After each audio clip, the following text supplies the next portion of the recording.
Welcome to the Artistry Creates the World. I am with Executive Director Anthony Smith of Lincoln Park Coast Cultural District. Anthony, so much. Thank you. Anthony, thank you so much. You're welcome. For honoring me on the Artistry Creates the World.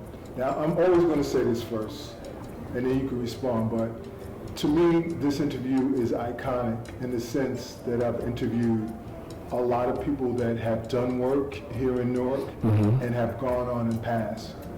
And you continue to do the work. And so I'm honored to be able to provide that platform for you to be able to say some things that you need to say. So it's always out there for future people to see and understand. Gotcha. First thing is, people probably don't see you as an artist based on the history of what's been done at Lincoln Park. But you're an artist, you're really an artist. Talk about your artistry over the years. You can go back as far as you want. Wow, that's a good question. So I am an artist.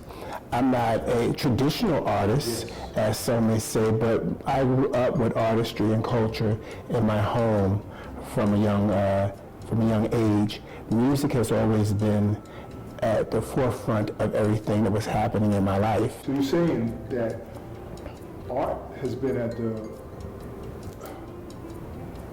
center of your life from the beginning. Yeah. So talk about that. Well, just historically, or just in growing up,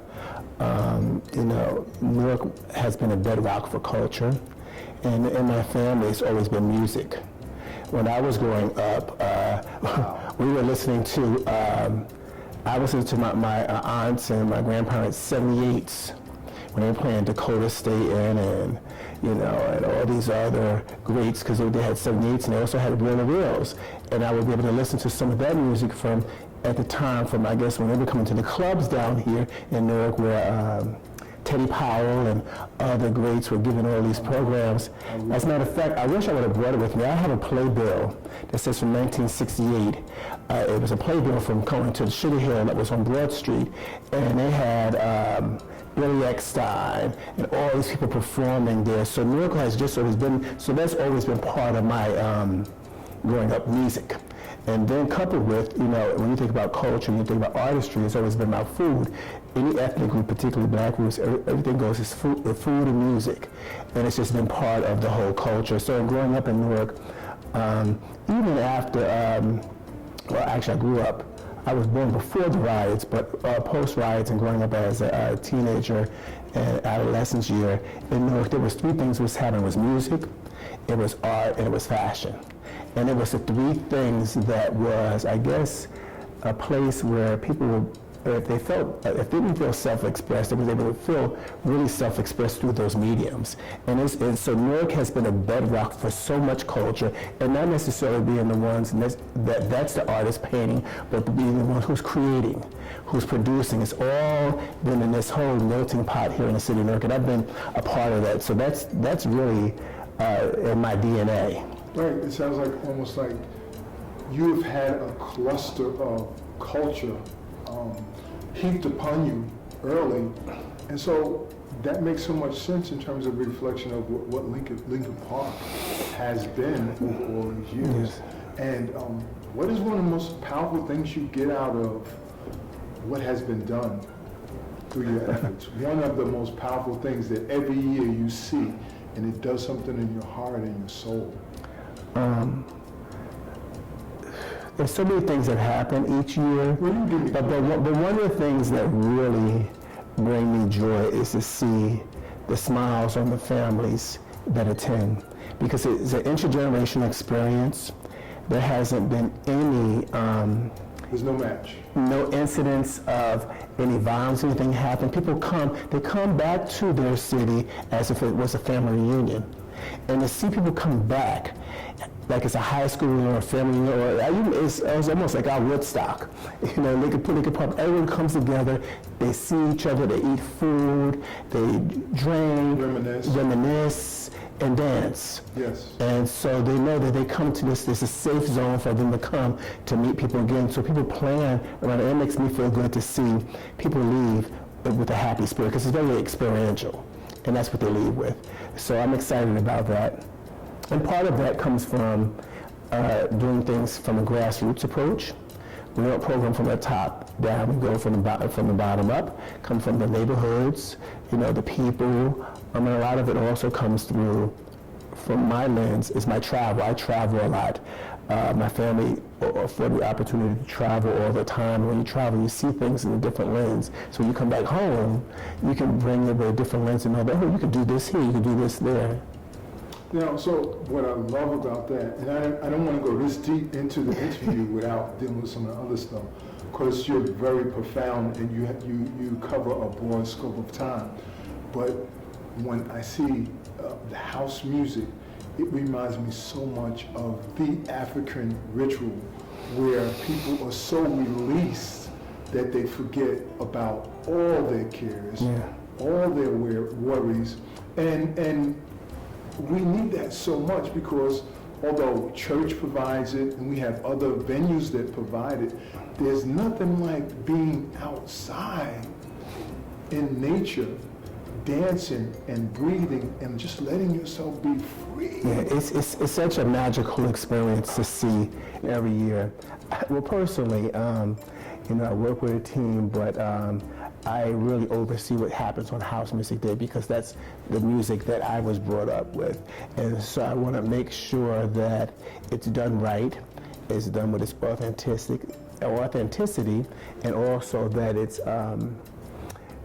we like to have a unique experience on the stage in Lincoln Park of local, regional, and international artists on the same stage at the same time because that just brings a plethora of people and also it brings everyone together. But the energy that is always, is rooted in the drum, is rooted in the Yoruba religion, all those things come out and you can feel people releasing. Yes. And so when they leave that festival, they are fulfilled. Yes. We call it sometimes, they've gone to church.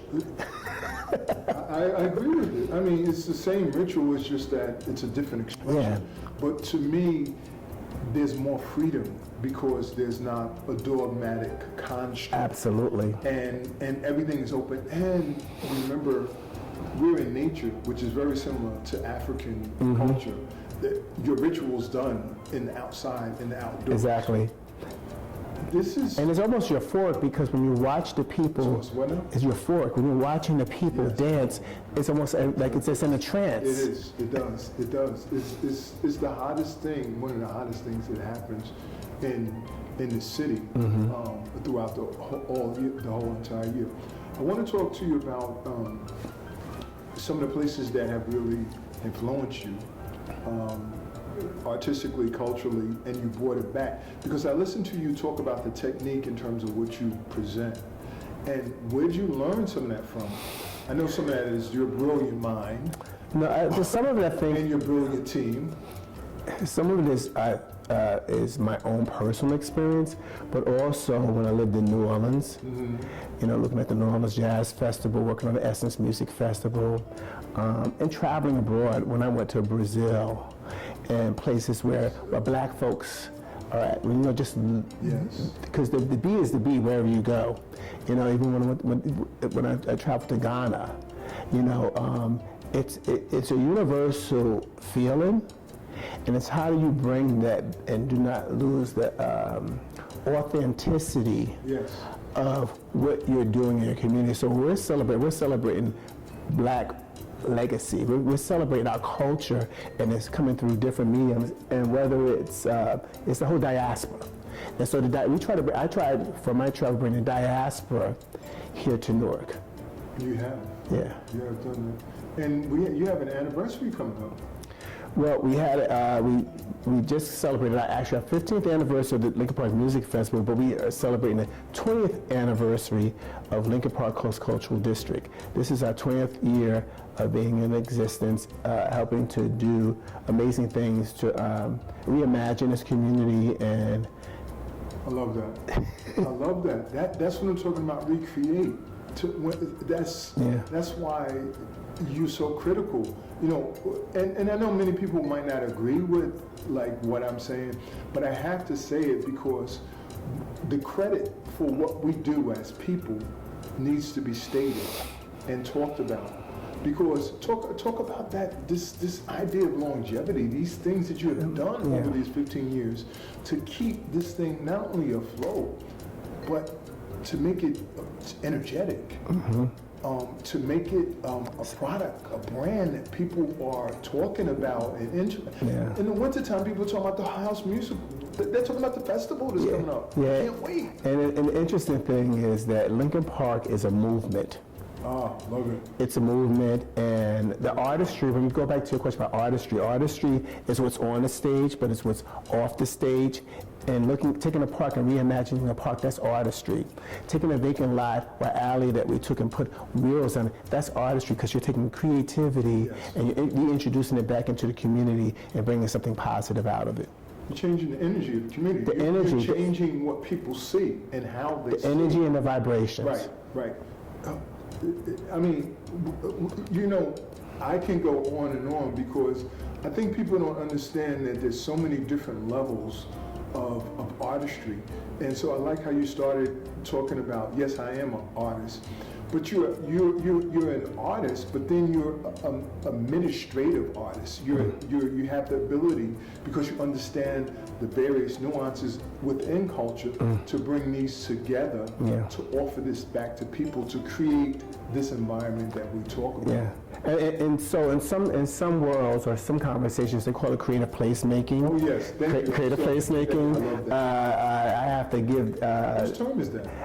It's a term that was created a while back. I forget exactly who created it, but I will coin. I have to give her credit. Sharnita Johnson, that's over at Victoria now. She calls it placekeeping. The place has already been created, but we're doing placekeeping and using creative tools to help to really reimagine, but also restore our community. Talk about some of the artists that have influenced you the most over the years.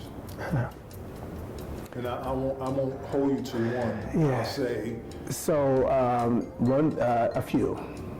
So Stevie Wonder has influenced me over the years. So Stevie's 72 now, right? He's in the Chaka Khan. Yes. Earth, Wind and Fire. Who else has influenced me over the years? There's so many different artists. You see Steely Dan. Those people that you talked about, you see that longevity, that ability to create a product and be consistent over a long period of time. You know, and not only be accepted, but build a following. Yeah. Steely Dion is another power. It's Celine Dion, yes. Steely Dan, Celine Dion. We use a term that was coined by Ellis Marcellus, culture bubbles. Ellen from New Orleans, culture bubbles from the bottom to the top. And when you work from that premise, you really get in the raw, authentic culture of the community, of the people. Who are some of the artists that you actually met and was you were excited about seeing and meeting for the first time and seeing face to face? Because that's different when you see somebody face to face, somebody who you really love, and then you see this person. So one was Lola Holloway, who sings dance music. I loved her. James Moody. Wow. When James Moody came here, because he used to live in this area, and we toured, that was really iconic and amazing. And also what was really, who else? When the Clark sisters came, and all of them were here. Really? And they did gospel. What year was that? That was the second year of the festival. Wow. The third year of the festival. The third year we did the Clark sisters. The second year we had, who I was excited to meet, Richard Smallwood. And Vision. Was that recorded? We have some of that recording, yes. You got a couple of movies too. Y'all got Yeah, so we have a documentary, and I mean, we start off by different levels of recording, just recording, and then we went to HD and digital, you know, as our budget allowed us to get. So we have all those different formats, even the tapings of the first festival that had, where Afro-Punk started here with Dead President and all this, we have all that, and so that's why, as you know, this is our season and things are happening, we want to really now bring that back together and frame it so people can see the longevity and the history and the different types. Yeah.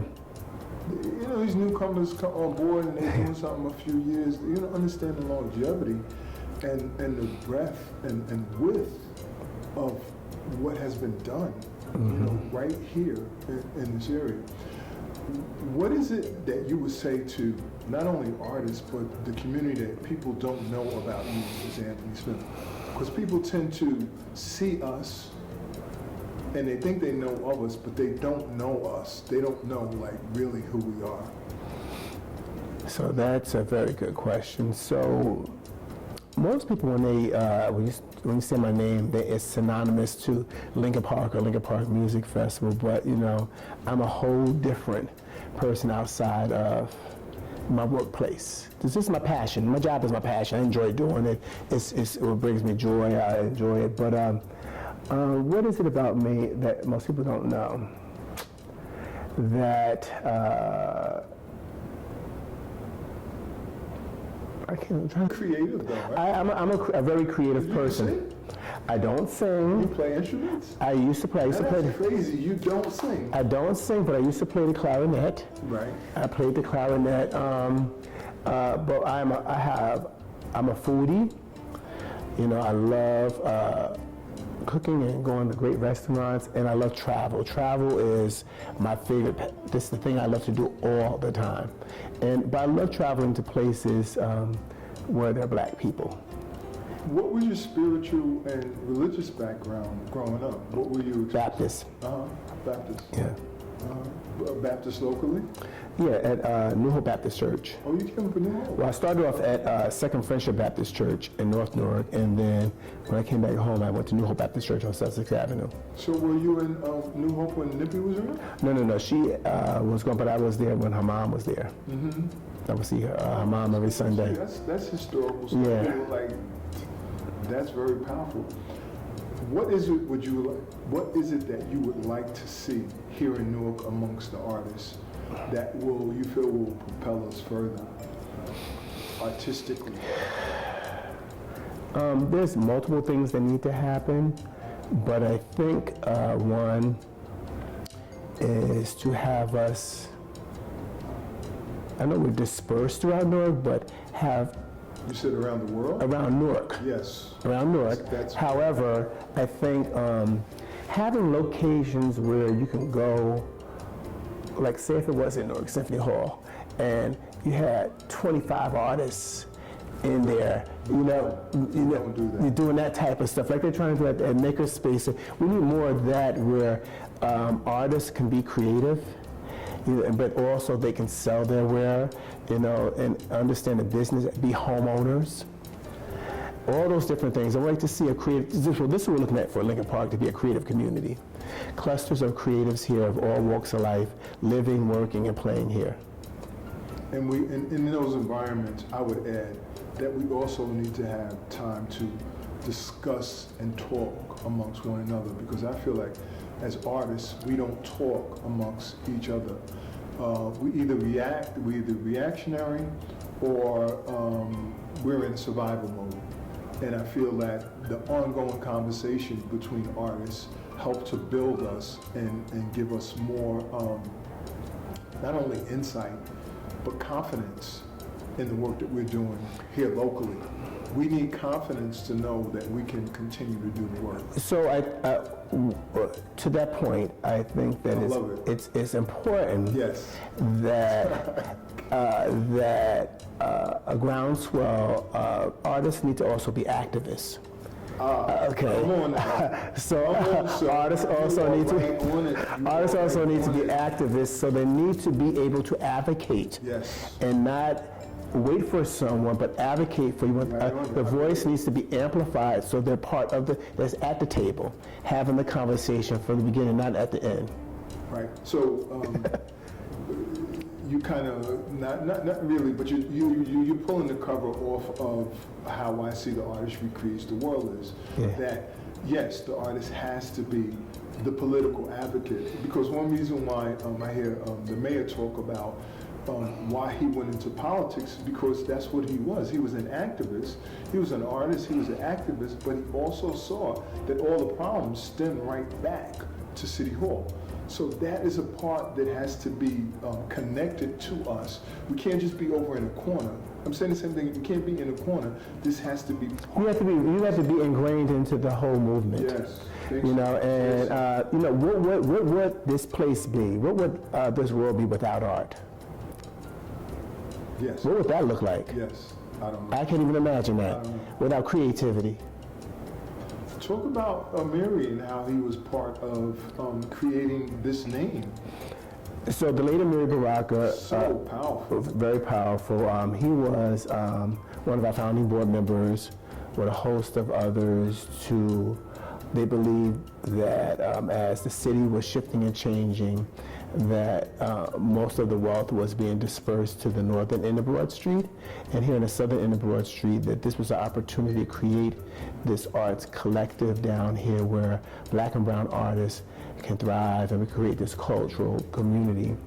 Out of that was created the Lincoln Park Coast Cultural District to spearhead and to be the shepherd of putting that together. Working with Amiri was amazing.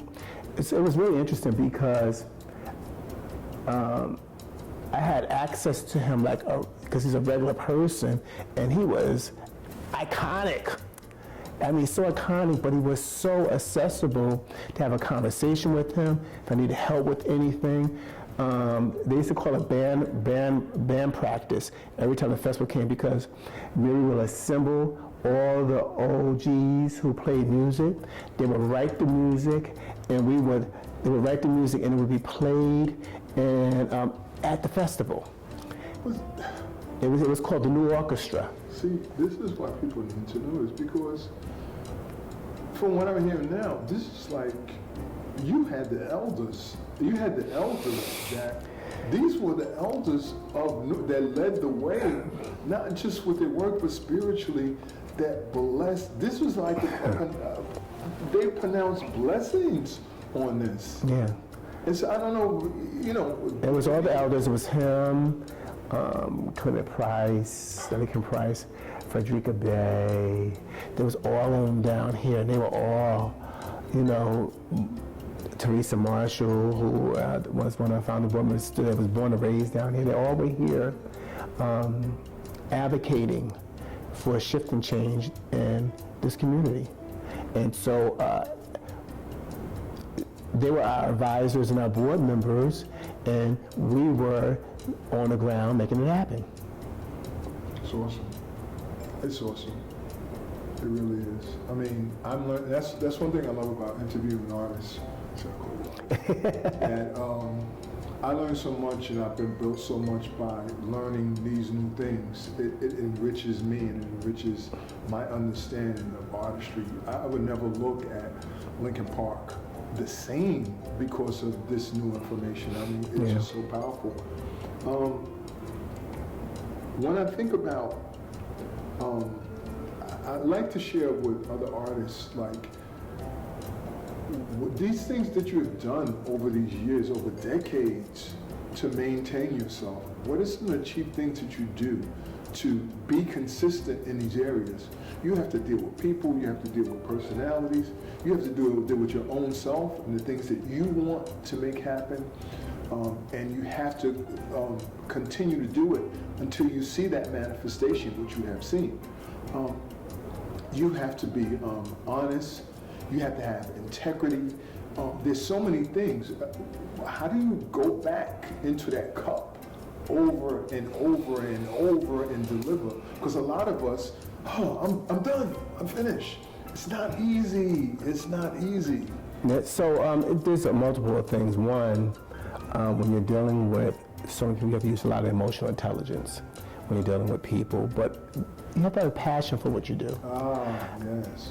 I love Lincoln Park. I am Lincoln Park. I love Lincoln Park. This is what we do. And each year you think it gets easier. It doesn't get easier because there's something else that manifests itself while you're making it happen. But you just push through it because at the end goal is a successful event. People have been touched, moved, and inspired by what you brought to them for free, to enjoy, to bring their families. And I think that keeps me going. And we were consistent.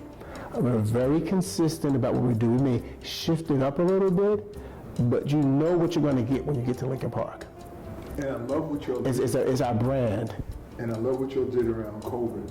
You just made an adjustment, but still had the product out there in different segments. Yes. I love that. That was so beautiful. I mean, I just love to see that because it's like, no, we're not defeated. We got something for y'all. Yeah. Here you go. Here you go. Oh, okay. Yep. I like that. Yep. So that was so beautiful. And I don't know if I ever told you that, but yeah. Anything else that you like to share for artists? How can these artists here on the ground improve? We talked about it. Well, being activists, connecting to each other. I think that you have to stay true to your passion, true to what you believe in, and nothing comes overnight. We're celebrating 20 years at Lincoln Park, and some things I've been working on for 10 years that are just coming to light. Man, but I kept pushing, slow and steady until I got there. Now I may have to do some other things along the way because food, clothing, shelter. We all need to eat, have a place over our head. But I never let go of my vision of what I wanted for myself and for the community. And I think that's important. Don't let go. Move forward. Because when it happens, it happens. Vision, passion. Vision, passion, and pushing forward, tenacity. That's so beautiful. Yeah. I mean, that's enough. Yeah. You can just chew on that. Exactly. That's all you need. I mean, it's not all you need. Sometimes you need resources, prayer, all those different things. But the thing about it has to come from within, and it has to be something that you want to do. And when you want to do something, we become creative. What makes you proud about the younger artists that you see? Because we're men of a certain age, so we've seen older artists. We've seen new artists, another layer of artists. But now we see these young artists coming, new young artists. So as I'm leaning in and learning more about a lot of younger artists and different from whether they're black comics or the comics or what is coming here? Like comedians, like the comic books. Oh yes. Okay. Yeah, cartoonists and all that type of stuff, and all these different things.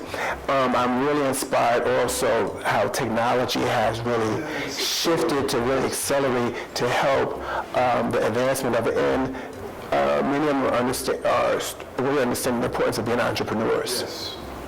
So the entrepreneurial spirit that comes out also. Yes. Mm-hmm. Yeah, I love with you this whole cartoonist superhero. Black animation is amazing. It's just because my thing is, as the artistry creates, one element is that we have to realize that we need these images in our psyche. And so we need a black superhero.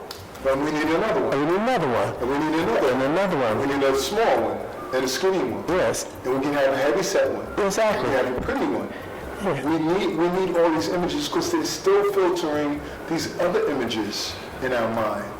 So I love it. I'm with you. Yeah. So for the young artists that are out here, I'm really inspired by the creativity, the tenacity to really want to stretch and move, and they can have a 50,000 feet vision, but they go after it.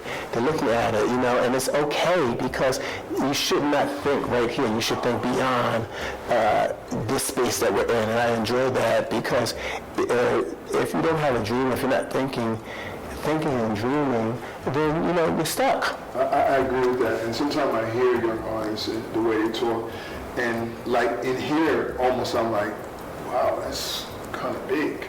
But you never say it because you want that, you want them to dream. You want people to dream. Let them dream. Big. Exactly. Let dreams be big. Let them be one. Because some dreams are manifested. Yes, they are.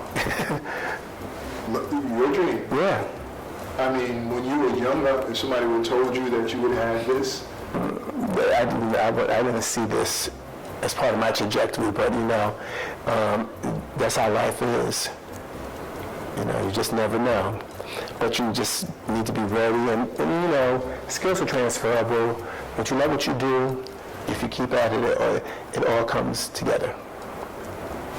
Namaste. Thank you so much. Anything else you want to add? I mean, you added so much. And I'm good. I'll just say thank you very much for having me as part of your collective. I'm excited.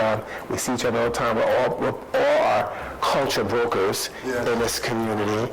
And and as a culture broker in the city of Newark, we holding it down. Yes, sir.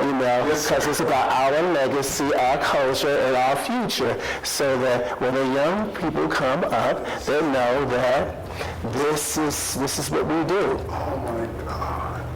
Man, this is almost sound like I'm hearing you, and Jerry said the exact same. This is what we do. This is Jerry. That would have been a whole of you getting chills about Jerry again. That's but he'd be like, beloved, this is what we do. What we doing? This is what we do. Are you a tourist or are you a purist? Yes. You're just walking around, looking around?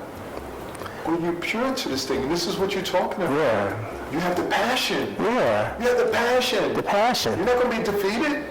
I have the passion for the city. I have the passion for my work in my heart. I have passion for my people.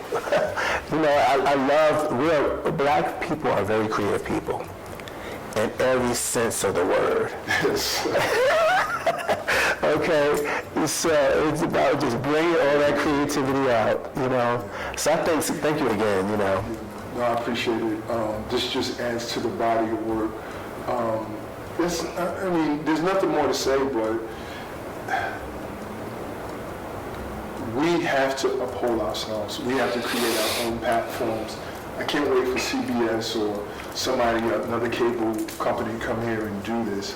We have to have it for ourselves. And note that you said this earlier, and I'll close with this. You said this earlier. You said earlier about Rodney, and you said about Jerry, all of my peers, and they're not here, but very profound and contributed to the fabric of the city of Newark. I am glad that I'm able to have walked with them, cried with them, laughed with them, and just helped to contribute with them. And now I'm like they're holding me up to continue that path, and I love that. You're part of the tapestry. That's part of the tapestry. That's right. You are part of the building block, and I need to say that over again because we don't say these good things about each other enough. As men in the community, whether behind doors or in front of cameras, that the work that you have done, the time, the energy, is part of the building block. However you see the city in terms of politically, artistically, part of the culture and part of the building block, what has happened as a result of you and your work. Yeah. Is but the thing about it, just understand that you can have the vision and the passion to do it, but you can't do it without it by yourself. Yes. It's about us working together.